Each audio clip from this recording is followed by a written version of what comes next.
Bonjour, bienvenue dans cette nouvelle vidéo consacrée aujourd'hui au Yak 40. Je vous ai présenté dans mes vidéos le Tupolev 154, le Tupolev 134, l'Antonov 24 et je finirai, je pense, cette saga sur les avions russes par le Yak 40 que vous avez sous les yeux. Alors pourquoi le Yak 40 est présenté? Parce que c'est un avion qui est assez complexe. Voilà. Euh, Assez complexe à mettre en œuvre. Il faut être patient. On le verra. Le Yak 40, ben, c'est toujours les années 60, hein, en Union soviétique, pour demander par Aeroflot pour remplacer les vieux Ilyushin. Pour des lignes intérieures, toujours, un peu sommaires.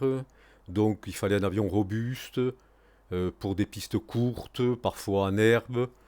Et l'usine Yakovlev a créé cet avion triréacteur euh, avec une trentaine de passagers à bord. Voilà, donc c'est ce qui est sorti du cahier des charges de cette usine Yakovlev. C'est un avion qui a eu pas mal de succès parce que il était confortable pour l'époque. Alors confortable dans les canons russes, hein, voilà.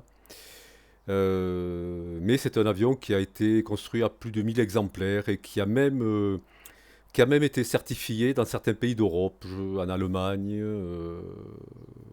je crois, oui. Voilà. Donc, je ne sais pas s'il y a encore des exemplaires qui volent, je ne crois pas, hein. Voilà, voilà. Donc, on va rentrer dans le vif du sujet. Vous avez ici des menus déroulants. Ça, c'est l'autopilote. On le verra. Alors, autopilote sommaire, hein, je précise, dans cet avion. Ne vous attendez pas à de la navigation gérée par l'autopilote, etc., hein. Tout ça, ça se fait en manuel. Je vous expliquerai très rapidement. Voilà. Ici vous avez deux panneaux de breakers. Alors pour gagner du temps, vous voyez, on peut les baisser et ici vous pouvez les relever. Bon, moi je les ai tous relevés parce que sinon après vous pouvez travailler individuellement avec chaque breaker. C'est fonctionnel, mais alors ça prend un temps, ouais, un certain temps. Ici vous avez donc l'avion. Ici, pour démarrer, vous mettez tout en vert et là, vous appuyez sur Ground Power. Alors là, aujourd'hui, pour simplifier un peu je dirais, le débat, l'explication, j'ai tout mis en anglais, puisque dans le fichier de l'avion, vous avez un fichier anglais. Il vous faut envoyer différents dossiers, enfin différents fichiers dans les dossiers euh, aircraft, etc., pour modifier tout ça. C'est pas compliqué, mais ça vous permettra de comprendre, enfin d'aller plus vite, parce que et après de passer au cockpit en russe, hein, quand vous maîtriserez un petit peu les différents systèmes, leur localisation surtout. Voilà, donc là, Grand Power en premier. Voilà. Ici, vous avez les différents postes de l'avion, hein. Voilà, on y reviendra.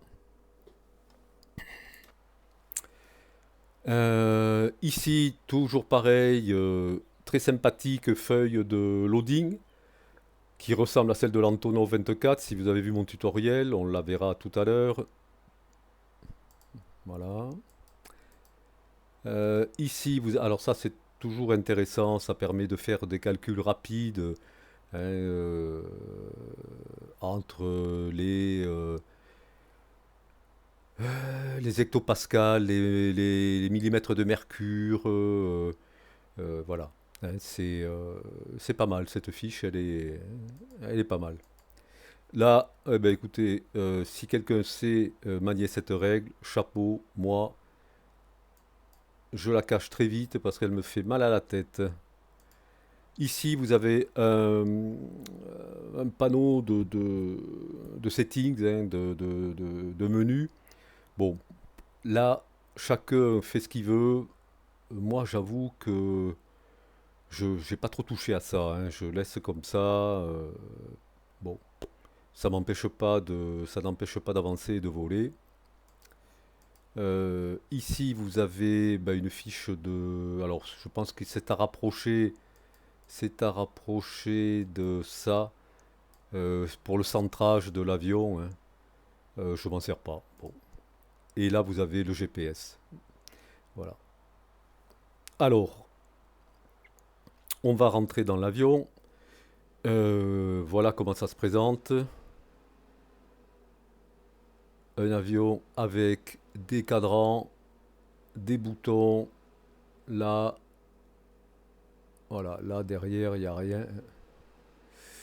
Voilà. Donc, on va naviguer à travers tout ça. Alors, vous voyez que les manches sont assez imposants. Donc, ce qu'on fait, on les fait disparaître parce que sinon, on ne voit rien du tout. Pour les faire disparaître, vous faites Shift F9 et vous avez la vision du tableau de bord. Voilà, donc sans plus tarder, on va commencer ici, côté capitaine, commandant de bord, ce panneau. Alors c'est le panneau, bon en russe ils appellent ça l'AI9, hein, c'est le panneau, en fait ça correspond à l'APU, c'est le système auxiliaire de puissance qu'il faut brancher parce que pour allumer les moteurs, c'est indispensable. On ne peut pas travailler avec la batterie parce qu'elle ne tient pas à la distance. Et même le système AI9, lui aussi, il faut aller très vite pour allumer les moteurs et l'éteindre dans la foulée parce que ça peut enflammer les moteurs. Donc tout ça, voilà, on le verra. Ici, ces trois boutons, c'est pour l'éclairage de l'avion. Voilà. Après, sur la partie face au pilote, qu'est-ce qu'il faut dire? Il faut dire qu'il y a en bas, le plus important, c'est ici l'hydraulique. Voilà, ces panneaux concernent l'hydraulique, hein, l'hydraulique des rudeurs, et l'hydraulique pour lancer les moteurs. Voilà. Le reste, après, on retrouve toujours pareil, les magnétos, bon, voilà, hein, l'essence, la jauge d'essence, etc. Voilà. Le plus important, c'est ça, hein, c'est l'hydraulique à retenir, ces quatre instruments. Voilà. Après, sur le panneau central qui est ici, on a les trois moteurs, le GT, ici, chaque fois qu'on allume le moteur, le GT augmente, voilà. Ici les flaps, hein, le stabilisateur, les flaps, et là, le système habituel dans les avions russes, qui est le système de triple indication pour les moteurs. Alors les moteurs, bon, je ne vais pas rentrer dans les détails techniques hein, parce que je ne connais absolument rien. Ce sont des AI-25 et je crois que ça a toujours été des AI-25 sur cet avion. Euh, voilà, ça n'a pas été, il n'y a pas eu de changement de moteur comme il y a pu y en avoir sur les Tupolev et autres Antonov. Côté copilote, alors côté copilote, pareil, on ne va pas s'étendre, toujours les mêmes instruments. Et ici, le, on a quelque chose d'important, alors on a les générateurs ici. Quand vous avez allumé les moteurs, il faut allumer dans la foulée les générateurs qui sont là. Donc si vous avez le, le manche du copilote, c'est extrêmement difficile à trouver, hein. Et la partie importante, il y avait l'hydraulique côté pilote, et ici c'est l'électrique, hein, côté copilote, ça c'est important, voilà, on le verra. Et ici, donc, on arrive à la partie droite du tableau de bord. Alors, qu'est-ce qu'on a d'intéressant? On a des systèmes électriques, euh, ici pour switcher sur le grand power, ensuite sur les générateurs. On a tout ce qui est ici, la température.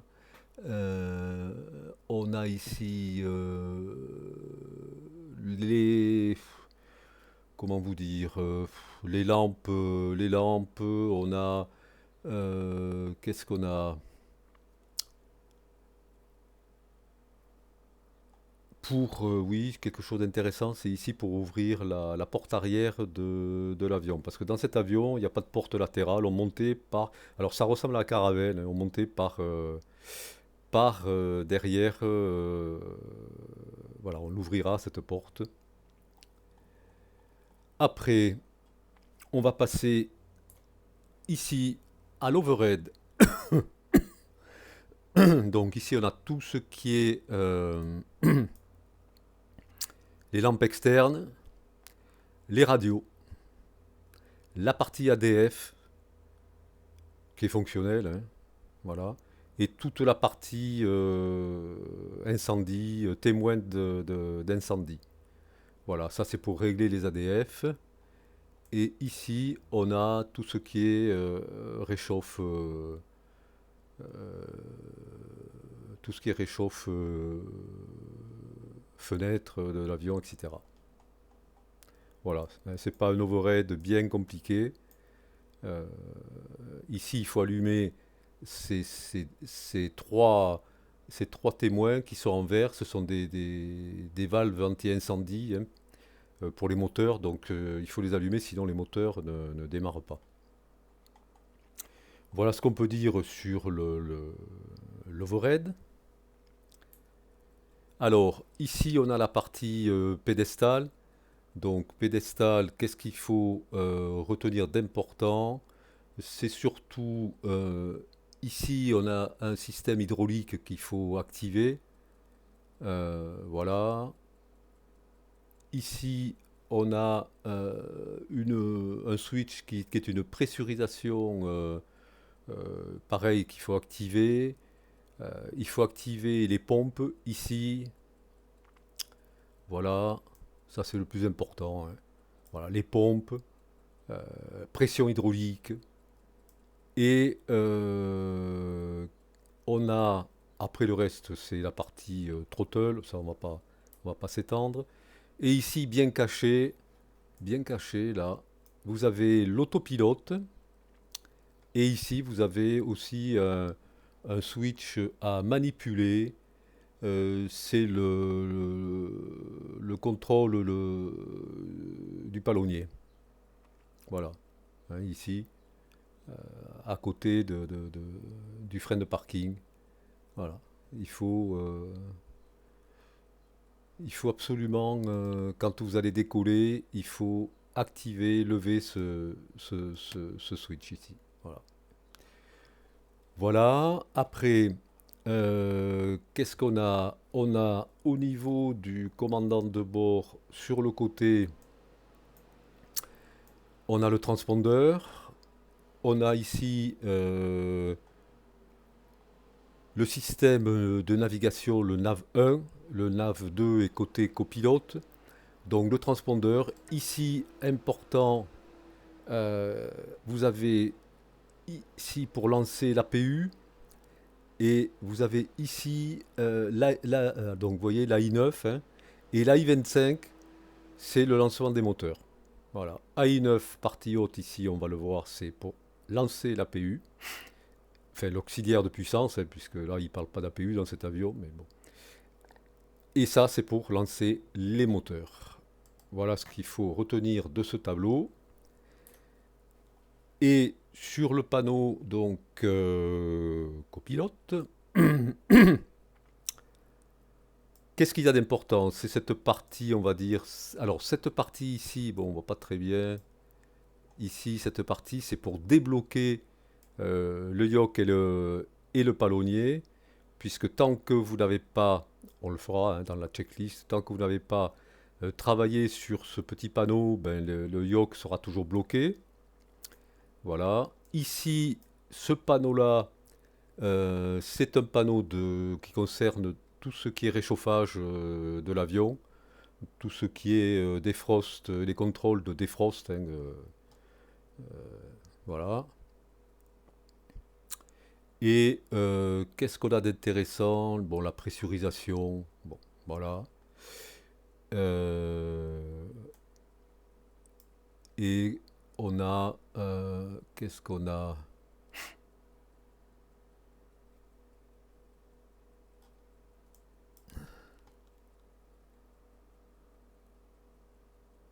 ici le rotateur pour ADF VOR. Alors, j'ai pas testé le. Il faudrait que je le fasse. Peut-être que je ferai à la limite peut-être un petit tutoriel. Je vais regarder si le VOR à VOR fonctionne sur cet avion. Je ne sais pas. Je ne l'ai pas testé. Puisque dans ma démarche, je voulais simplement vous montrer comment on allumait cet avion. Sachant qu'après, ici vous avez un GNS 430. Et ici, vous avez navigation de display mode contour hein, qu'on retrouve dans le Tupolev, euh, dans sa version B2. Et en fait, ben, vous suivez ici, on le verra, hein, on programmera très vite, on prendra un plan de vol, mais après, vous suivez le plan de vol que vous avez programmé sur le GNS 430. Vous le suivez sur le contour en vous servant bien évidemment de l'autopilote qui encore une fois est bien caché ici. Voilà, puisque l'autopilote en fait, il n'y a pas grand chose, mais ça vous permet de suivre votre route. Voilà. Donc sans plus tarder, on a branché le GPU ici.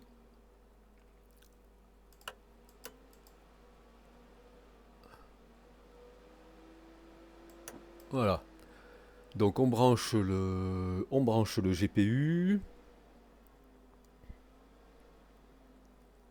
Donc après, il faut s'occuper de tous les breakers. Donc je vous rappelle que moi, je les ai tous mis, parce que sinon, vous en avez pour 2 jours à tous les mettre individuellement en fonction, hein. Voilà. Après,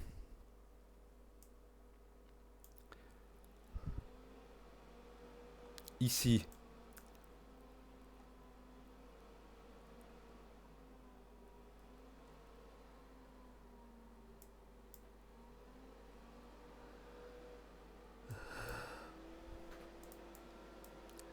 alors c'est pas évident de... Alors ce switch là, alors voilà, il est pas évident à attraper. Voilà, on l'attrape là. Donc cette partie, c'est pour déverrouiller le rudder, les yokes. Donc vous levez le switch. Ici, vous actionnez.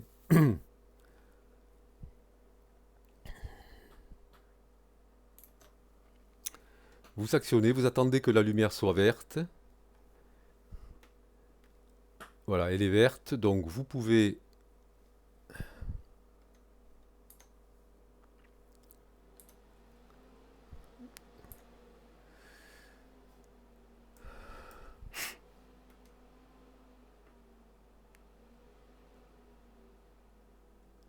Voilà. Actionnez votre yoke et le palonnier. Voilà. Une fois que c'est fait, vous rabaissez le switch. Mais vous ne touchez plus à ça pour ne pas rebloquer les commandes. Alors je vais à nouveau enlever les yokes parce que sinon on ne voit absolument rien. Ici vous avez les inverteurs, donc inverteur.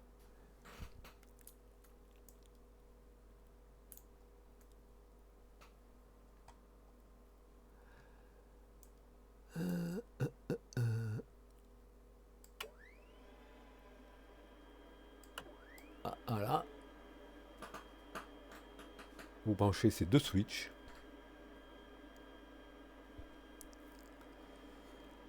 Après,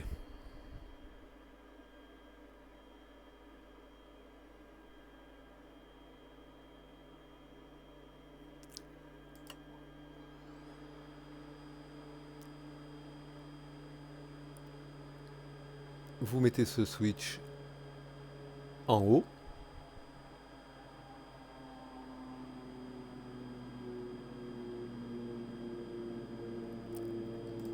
Et ce switch en haut. Voilà.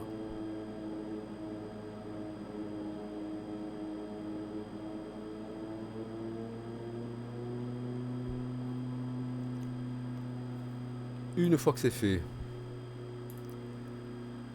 vous vous rendez sur l'overhead. Ici, tout ce qui est lumière extérieure, vous mettez en l'air. Voilà. Tout ce qui est lumière de navigation, vous levez.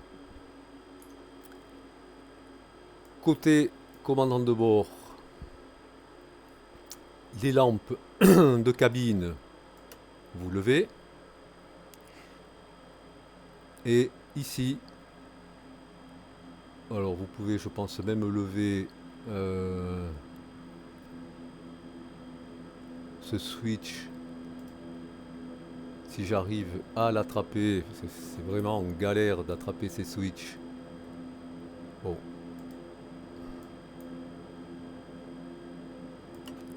Voilà, emergency light, vous allumez. Et logiquement, il faudrait allumer aussi celui-là. Voilà. C'est fastidieux, mais bon, on y arrive. Après, je vous ai dit sur cet avion, vous avez une porte arrière qu'il faut ouvrir.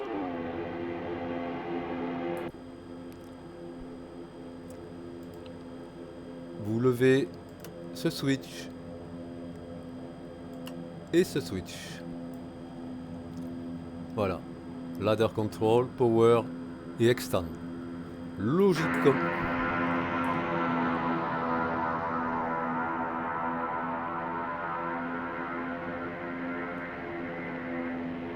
Voilà. Donc l'échelle par laquelle les passagers montent est ouverte. Puisque les passagers montent dans l'avion, vous ouvrez, vous en profitez pour faire le loading. Alors, ici vous avez les distances, l'aéroport de destination, l'aéroport de déroutement, ça vous calcule le carburant. Ici vous avez les passagers, le fret, là, hein, ça ressemble beaucoup à l'Antonov 24, c'est pareil. Et là vous avez le centrage de l'avion.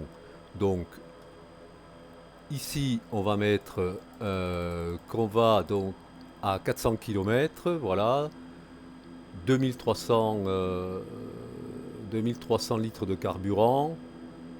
Ici, on commence à remplir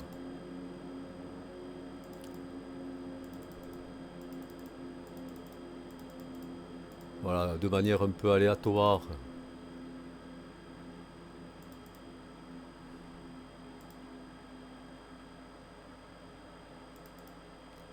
Voilà, vous remplissez les passagers. Et ici, donc c'est pareil, il faut attendre que les petites flèches blanches veuillent bien apparaître. C'est un peu... voilà, elles sont là. Quand on les a, il faut vite s'arrêter parce que sinon on les perd, on les trouve plus. C'est ça qui est un petit peu embêtant sur cette fiche de planification. Faut-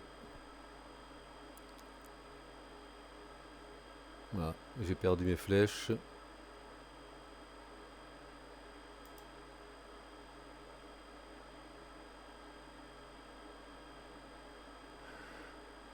Ah, voilà.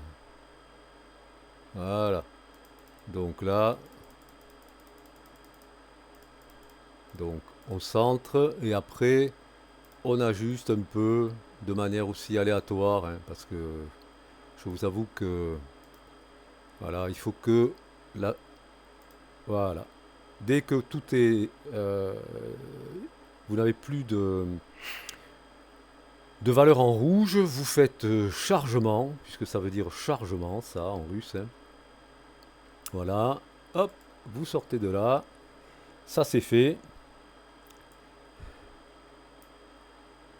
Ici, vous mettez le transpondeur. Alors, je vais essayer de mettre de la lumière dans l'avion pour voir.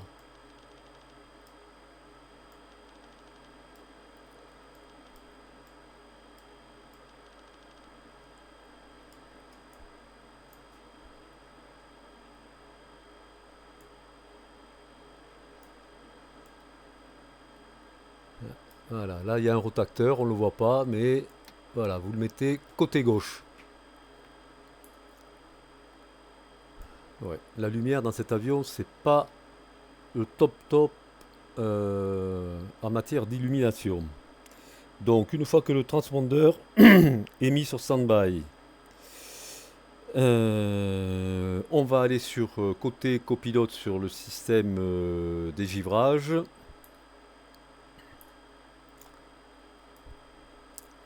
Ici, vous mettez le système dégivrage en fonction, en levant, si j'y arrive, toujours pareil, les switches. Voilà, ce switch. Voilà.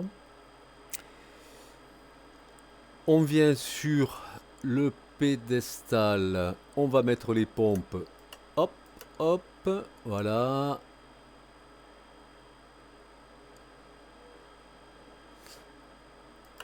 Ici, la pression. On teste. Il faut que ce soit allumé en vert. On relâche. Ici,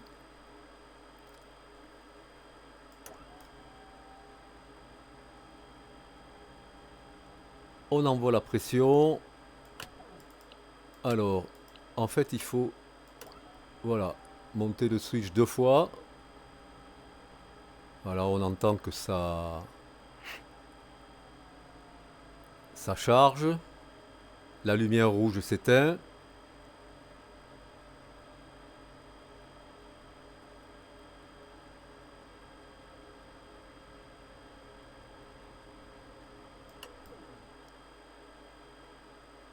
On baisse. Voilà.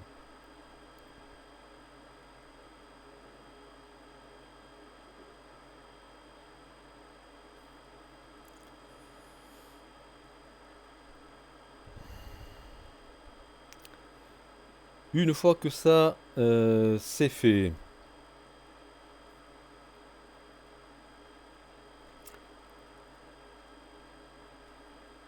alors on peut ici allumer le GNS. On va le laisser charger. Il est un peu long à charger. Ici on allume.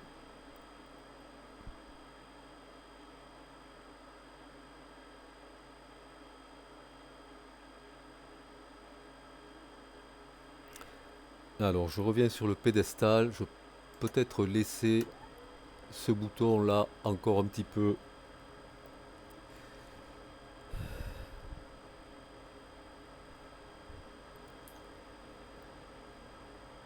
Les passagers sont montés. On ferme ici. Voilà. On voit qu'on a bien les beacons, les lumières allumées.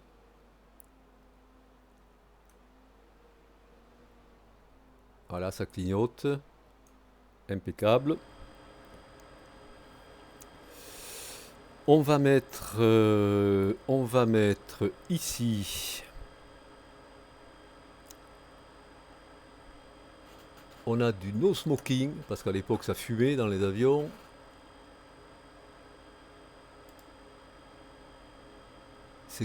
Il n'y a que ce switch qui est actif. Voilà.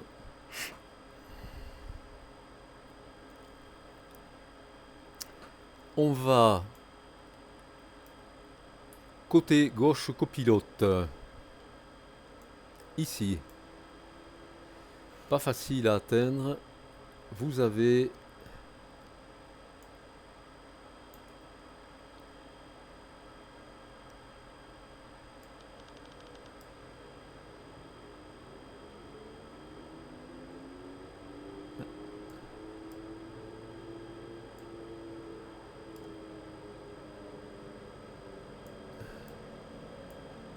il voit pas grand chose. Hein.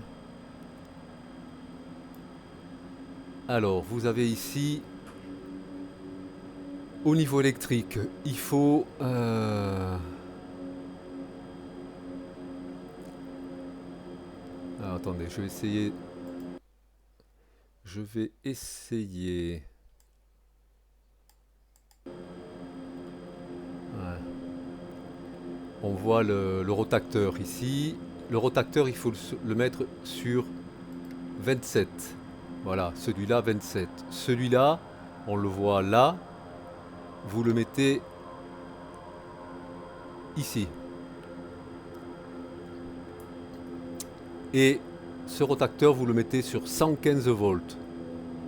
On voit ici, très peu, mais on voit, voilà, 115 volts. Ça, c'est fait. Indispensable avant d'allumer les moteurs.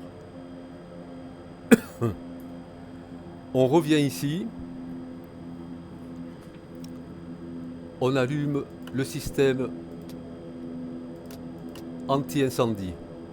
Voilà, il faut que les 3 lumières vertes soient allumées.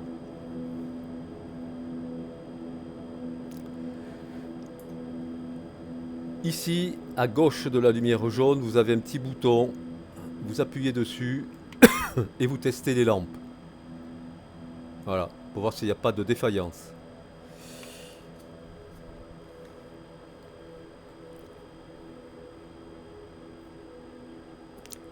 Et on arrive au lancement de l'APU. Alors, le lancement de l'APU sur cet avion, vous avez une valve de puissance et de protection, fait d'anti-incendie, la fire valve open, hein, ici. Voilà. Vous commencez par lever ce switch. Et une fois que c'est fait, comme dans tout avion russe qui se respecte, on soulève le capot. Et ici, vous levez le start. Et on appuie ici.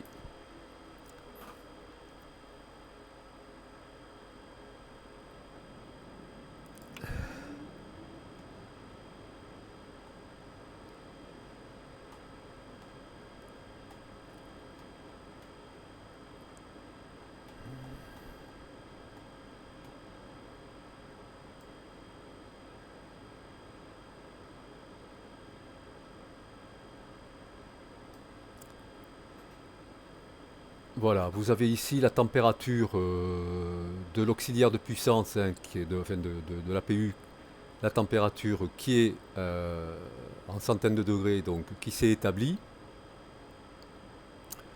Les 3 lumières vertes sont allumées.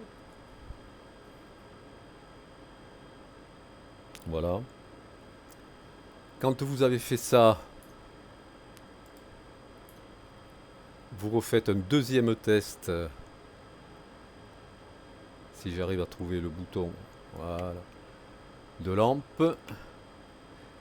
Voilà. Alors là, vous voyez le GNS. OK. Qu'est-ce qu'on fait? On fait Enter. Voilà, on y reviendra tout à l'heure sur le GNS. Et on va essayer de démarrer les moteurs, parce que je dis bien essayer, parce que sur ces avions russes, c'est toujours un peu aléatoire. Donc ici, vous avez un starter. Voilà, un deuxième starter ici. Et là, vous choisissez... Alors, il y a 3 moteurs. Vous commencez par le gauche, parce que je crois que sur cet avion, si on commence par le droit, le moteur ne se lance pas. Donc, porte, ça veut dire gauche en russe, hein. Vous mettez votre bouton, votre switch côté porte. Et ici, vous avez le bouton. Alors, vous appuyez. Et logiquement, si tout se passe bien, vous avez Air Start Open qui s'allume et le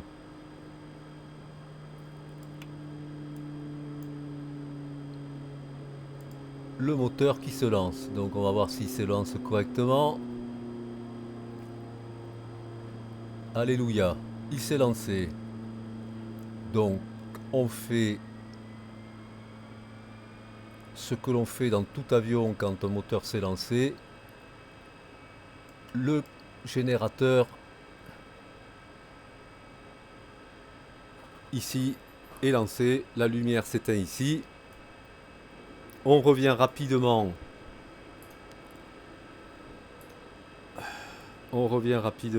Si on On y arrive.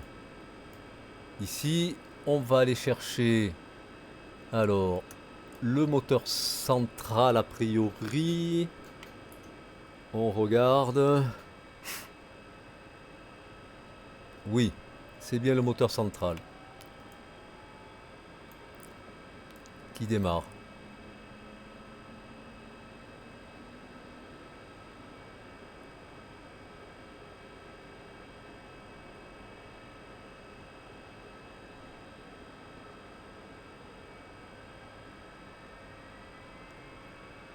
Voilà.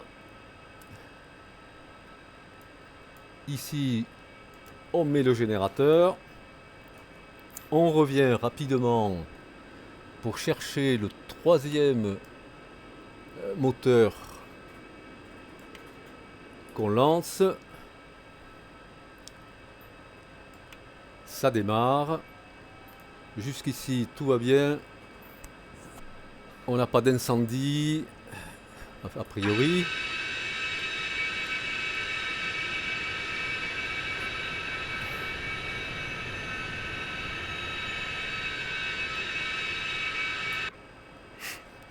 Voilà. On met le dernier générateur. Voilà. Donc les lumières sont éteintes. On vient ici. On coupe ici la puissance auxiliaire. Ça, il faut le faire rapidement parce que ça, a priori, ça peut s'enflammer au bout de 20 minutes hein, sur ces avions. Voilà. On ferme tout ce qui est les starters ici. Là.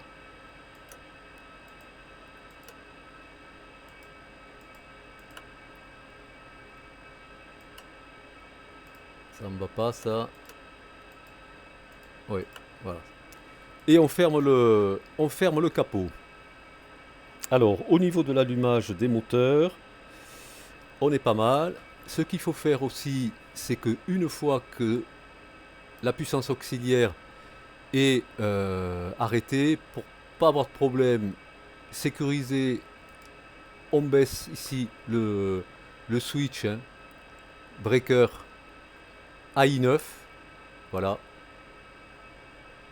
Pensez-y à ça. Ensuite, ici, on était sur un sélecteur de source qui était le GPU. On passe. Non, c'est pas là. C'est ici.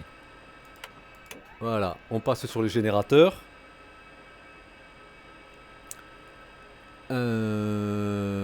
L'avion. Hop. Ici.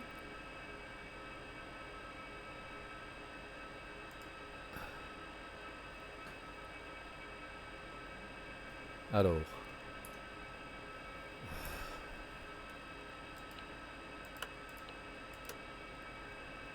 Voilà. Ça on ferme.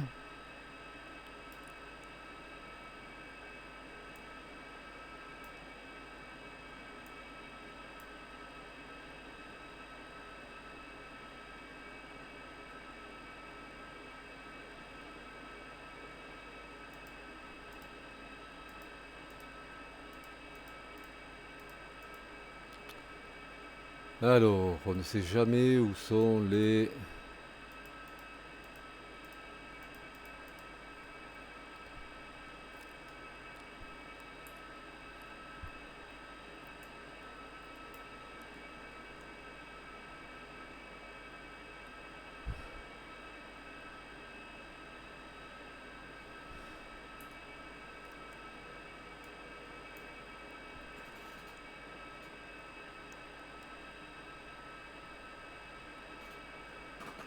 Alors, une fois que c'est fait,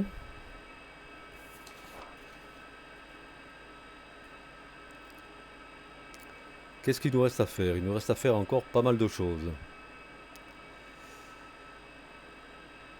Sur le pédestal, on a vu que ici,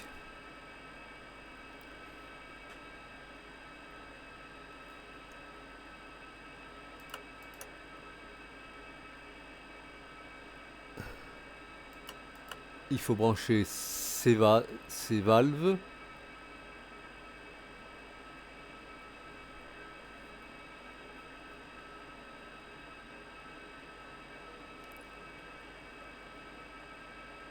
Voilà.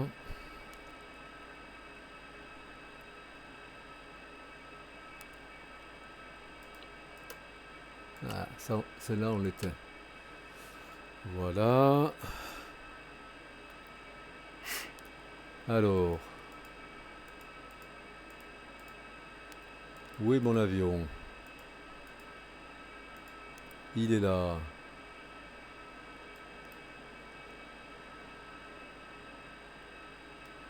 On coupe le grand power.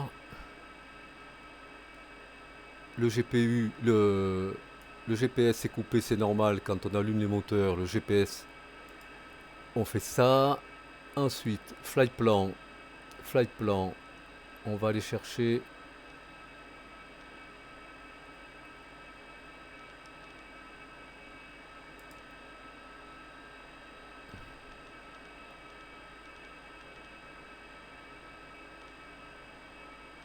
Voilà.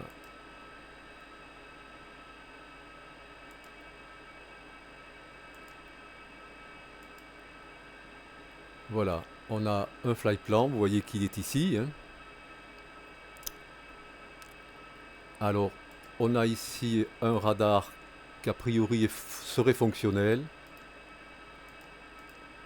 un TCAS, et ici c'est pour, voilà, vous voyez, on a un TCAS qui fonctionne. Voilà. Alors, une fois que ça c'est fait,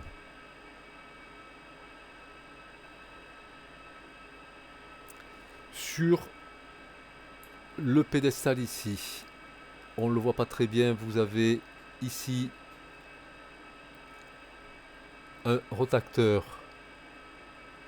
Si j'arrive à le trouver, voilà.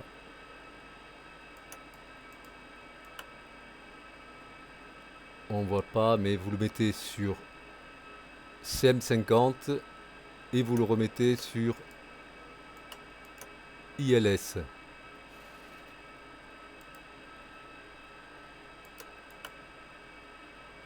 Voilà, un gros rotateur. Alors, je suis désolé, mais je peux pas avoir plus de lumière dans l'avion.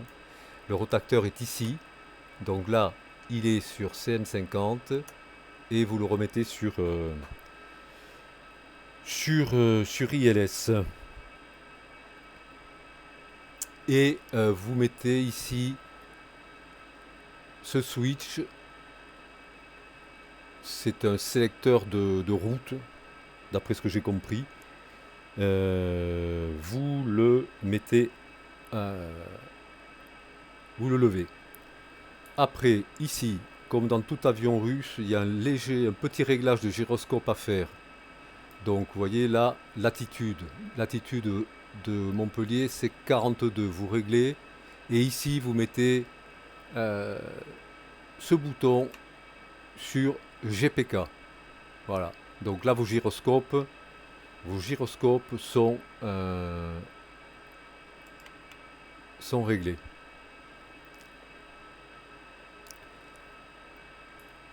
On continue. On va voir notre ami l'autopilote qui est ici.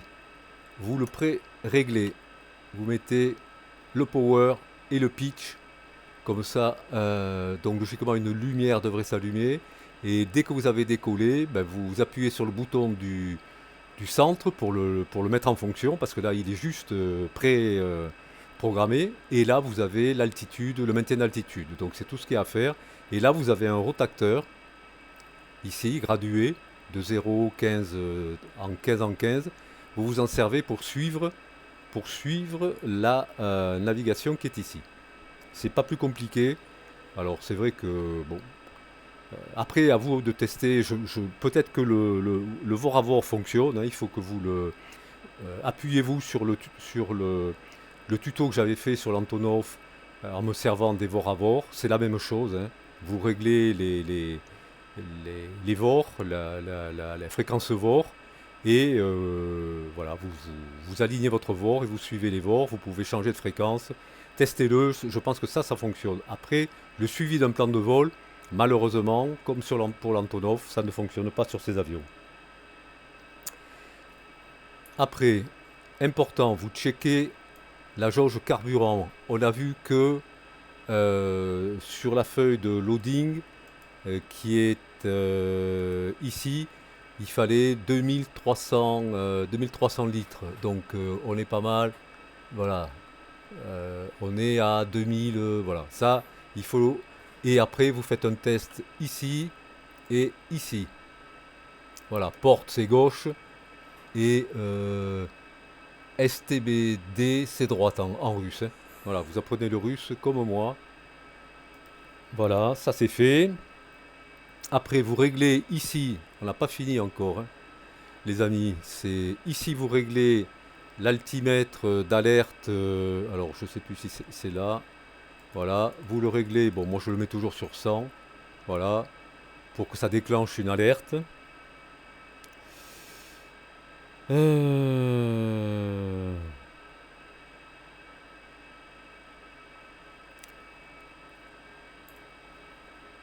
Bon, l'emergency hydraulique pompe, on a vu, on l'a baissé, c'est bon. Alors, on vient ici, la température cabine. Donc, la température cabine, c'est ici, ici. Vous voyez, température. Et ici, vous avez deux petits manos, vous les mettez à 20. Hop, voilà, il faut qu'il fasse 20 dans la cabine. Voilà.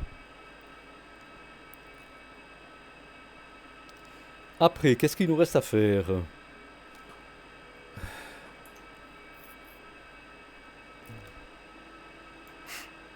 Ici, on a un témoin de flaps.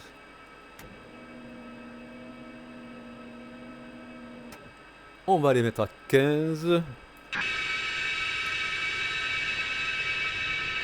Voilà. Alors après, il faut régler les fréquences nav. Il faut régler l'ADF. Alors ici, voilà, vous allumez ça. Donc ADF, je vous rappelle, fréquence nav, vous en avez une côté pilote, une côté copilote. Donc à vous de régler ça.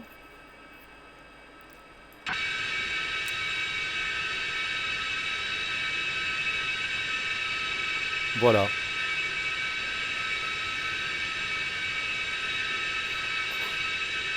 On est arrivé à la fin de la mise en route donc de ce Yak 40. Ce qu'on va faire, on va faire un petit roulage.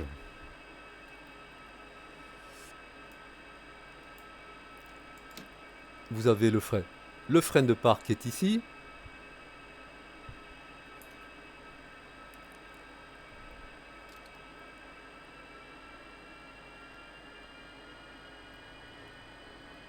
Voilà, vous mettez un peu de gaz.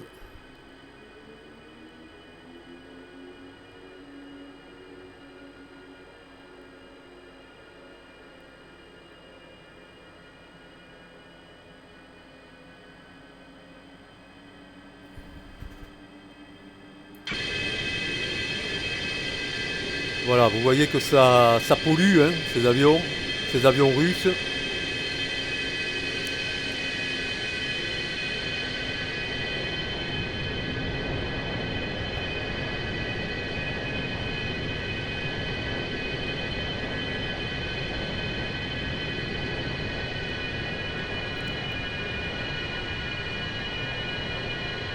Voilà.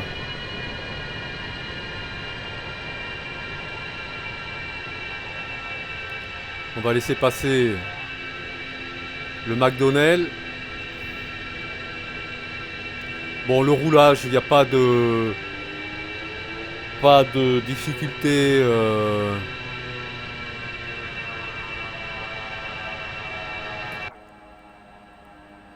Voilà, vous bindez une touche, toujours pareil pour le nose wheel tiller, hein.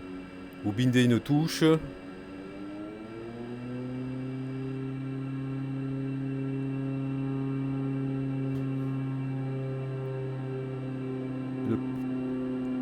Le King Air fait autant de bruit que le McDonnell.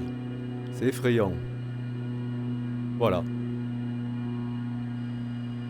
Donc c'est parti, vous voyez.